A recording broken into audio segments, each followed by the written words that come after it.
नमस्कार दोस्तों, आपका भक्ति कीर्ति में स्वागत है। अगर आप किसी कारणवश महाकुंभ न जा पाएँ, आपको अफसोस हो, तो बिना जाए महाकुंभ का पुण्य घर बैठे ही आप प्राप्त कर सकते हैं कुछ उपायों से।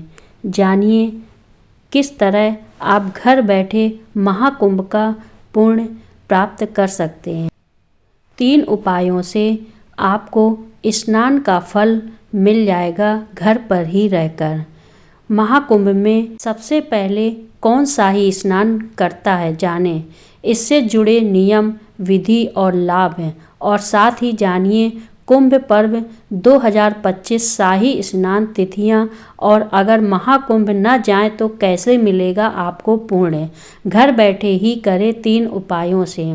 सनातन धर्म में किसी खास तिथि पर पवित्र नदियों में स्नान करना जीवन के लिए बेहद शुभ मानते हैं, लेकिन महाकुंभ के शाही स्नान की तिथियों पर स्नान करने से जातक को सभी तरह के पापों से छुटकारा मिलता है और मोक्ष की प्राप्ति होती है। इस बार उत्तर प्रदेश के प्रयागराज में महाकुंभ का आयोजन हो रहा है। इस मेले की शुरुआत के लिए साधु संत बेसब्री से इंतजार भी कर रहे हैं। ऐसी मान्यता है कि महाकुंभ से शुभ चीज़ों को घर लाने से घर और परिवार में सदा सुख शांति बनी रहती है और सभी तरह की समस्या से छुटकारा मिलता है। अगर आप महाकुंभ जाने का प्लान बना रहे हैं तो बताई गई चीज़ों को घर जरूर लेकर आएं, जिससे आपका जीवन होगा और सफलता के मार्ग खुलेंगे।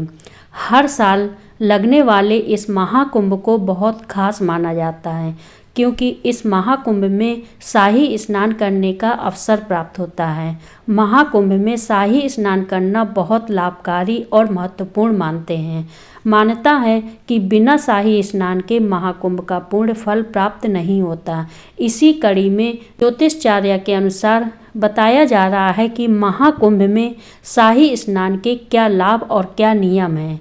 हर 12 साल में जब भी महाकुंभ लगता है, तब शाही स्नान का सबसे पहला मौका नागा साधुओं को मिलता है। शास्त्रों में भी यह बताया गया है कि महाकुंभ में शाही स्नान का सर्वप्रथम अधिकारी एकमात्र नागा साधुओं का है। महाकुंभ में नागा साधुओं के बाद दूसरे नंबर पर संत समाज स्नान करता है। संत समाज के स्नान के बाद ही गृहस्थ लोगों को स्नान के लिए संगम नदी में उतरना चाहिए। भूल से भी नागा साधु या संतों से पहले स्नान न करें। महाकुंभ के शाही स्नान को राजयोग स्नान भी कहा जाता है। ऐसे में नदी में प्रवेश न करें। किसी भी प्रकार की अशुद्ध वस्तु को स्नान के समय नदी में न डालें। महाकुंभ के शाही स्नान को राजयोग स्नान भी कहा जाता है।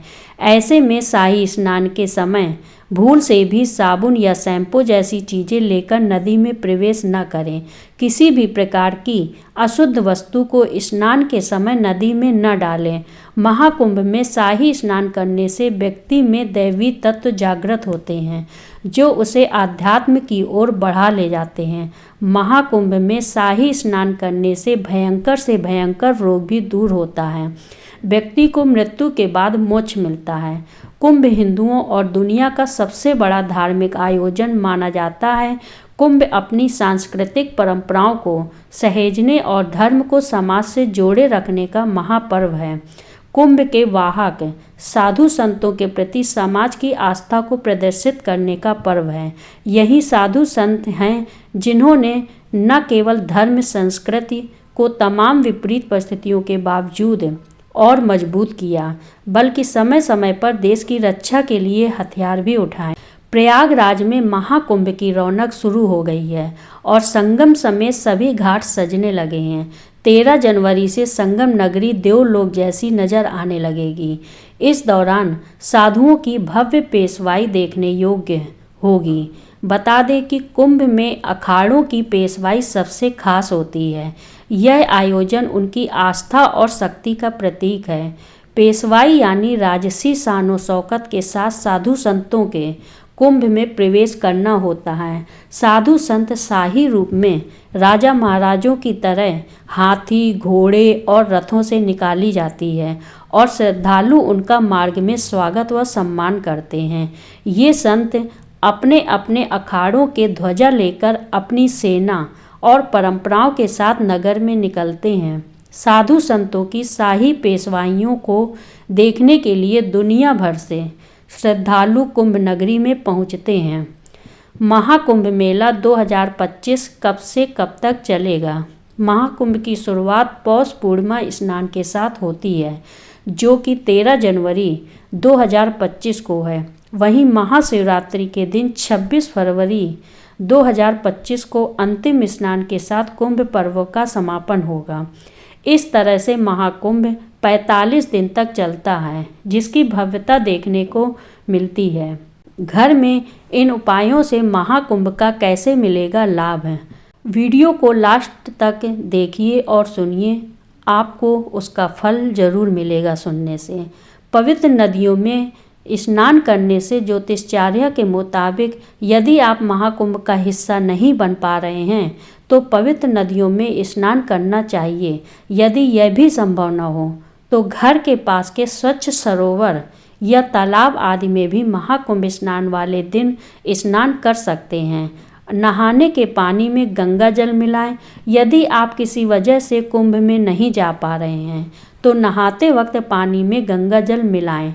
अगर घर में गंगा जल न हो तो स्नान के पानी में यमुना या फिर गोदावरी नदी का पानी भी मिला सकते हैं। इस मंत्र का जाप करें। महाकुंभ न जाने पर घर में स्नान करते समय गंगे चा यमुने चैव गोदावरी सरस्वती नर्मदे सिंधु कावेरी जलेस्मिन् सन्निधिं कुरु।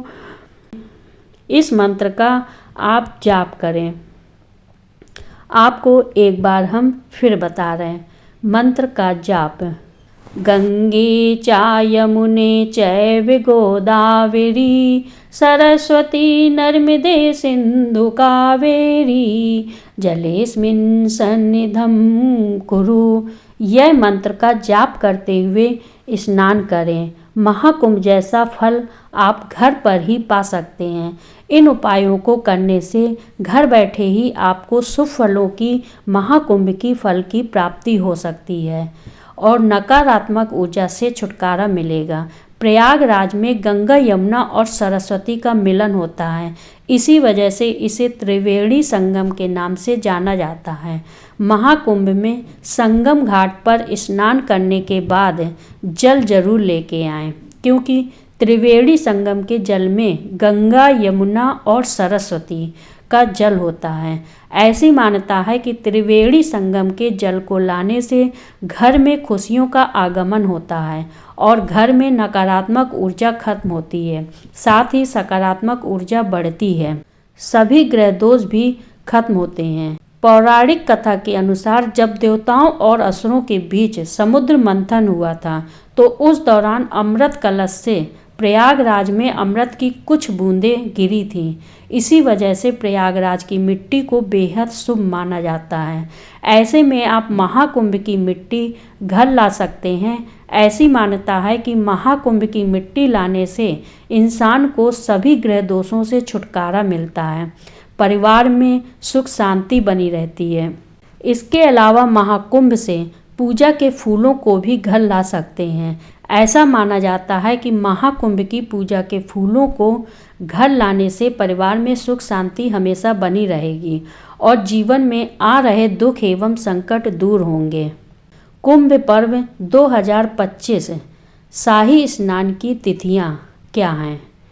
14 जनवरी 2025 मकर संक्रांति, 29 जनवरी 2025 मौनी अमावस्या और 3 फरवरी 2025 बसंत पंचमी, 12 फरवरी 2025 माघी पूर्णिमा, 26 फरवरी 2025 महाशिवरात्रि। ज्योतिष के अनुसार सूर्य को सभी ग्रहों का राजा माना जाता है। जो आपके जीवन के लिए ऊर्जा का बड़ा स्रोत होने के साथ आपकी सफलता और समृद्धि का प्रतीक भी माना जाता है। यदि आप महाकुंभ के शाही स्नान के बाद सूर्य को अर्घ्य देते हैं और सूर्य के मंत्रों का जाप करते हैं तो इससे आपके जीवन में सूर्य की ऊर्जा का संचार होगा और समृद्धि बनी रहेगी। शाही स्नान के बाद सूर्य देव को अर्घ्य देना कैरियर वृद्धि, धन और अधिकार प्राप्ति में सहायक होता है। शाही स्नान के बाद आप उगते सूर्य की ओर मुख करके अर्घ्य दें। इसके लिए आप तांबे के पात्र में लाल फूल और लाल कुमकुम मिलाकर जल चढ़ाएं। अर्घ्य देते समय ओम ही सूर्याय नमः, ओम ही सूर्याय नमः अर्घ्य देते वक्त इस मंत्र का जाप करें और घर की समृद्धि, स्पष्टता और सफलता की प्रार्थना करें। महाकुंभ में दान का विशेष महत्व होता है। ज्योतिष के अनुसार यदि आप शाही स्नान के बाद जरूरतमंदों को कुछ विशेष वस्तुओं का दान करते हैं तो इससे आप ग्रहों के अशुभ प्रभाव को कम कर सकते हैं। इस उपाय से आपके जीवन में सकारात्मक ऊर्जा बनी रहती है और जीवन की कई समस्याओं को कम करने में मदद मिलती है। यही नहीं, अगर आपकी कुंडली में अलग अलग ग्रहों की स्थिति कमज़ोर है तो आप उन्हें भी कुछ उपायों से मजबूत बना सकते हैं। बृहस्पति ग्रह को मजबूत करने के लिए आप पीले वस्त्रों, हल्दी और केले का दान करें। यदि आपकी कुंडली में शनि की स्थिति कमज़ोर है तो आप काली चीज़ों का दान कर सकते हैं, जैसे काली दाल, सरसों का तेल या लोहे के बर्तनों का दान करें। इसके साथ ही यदि आप ज़रूरतमंदों को अनाज का दान करते हैं तो आपके जीवन में खुशहाली बनी रहेगी। भगवान विष्णु को संपूर्ण सृष्टि का पालनहार माना जाता है। उनकी पूजा और तुलसी के पौधे की पूजा करने से शांति, समृद्धि और स्थिरता बनी रहती है।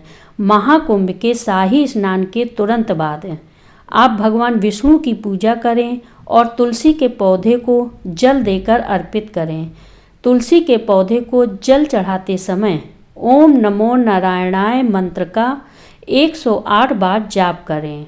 ओम नमो नारायणाय का 108 बार मंत्र का जाप करें। यदि आप शाही स्नान के तुरंत बाद भगवान विष्णु का पूजन करें और विष्णु जी के सामने गाय के घी का दीपक जलाएं, इस उपाय से पूरे साल आपके घर में खुशहाली बनी रहेगी। इसके साथ ही आप विष्णु सहस्त्र नाम का जाप करें। इस पाठ को करने से आपके जीवन में आर्थिक समस्याओं के साथ ग्रह दोष समाप्त होते हैं।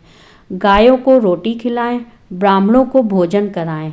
महाकुंभ के शाही स्नान के बाद अगर आप गाय को रोटी खिलाएंगे और घर वापस आने के बाद ब्राह्मणों को भोजन कराते हैं तो आपके जीवन में सदैव खुशहाली बनी रहेगी। ज्योतिष के अनुसार गायों को चारा खिलाना और ब्राह्मणों को भोजन कराना बहुत पुण्यकारी माना जाता है।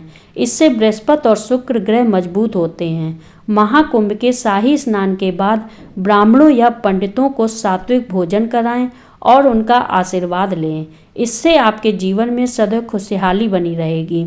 यदि आप महाकुंभ के शाही स्नान के बाद गंगा तट पर दीपदान करते हैं या घर के आसपास किसी भी नदी के आसपास दीपदान करते हैं तो आपके जीवन में सदैव समृद्धि बनी रहती है और इससे जीवन की बाधाएं दूर होती हैं। शाही स्नान के बाद आप तिल के तेल का दान करें। जानकारी अच्छी लगी हो तो वीडियो को लाइक करें, अपने रिश्तेदारों के साथ शेयर करें और चैनल को सब्सक्राइब कर लें। धन्यवाद।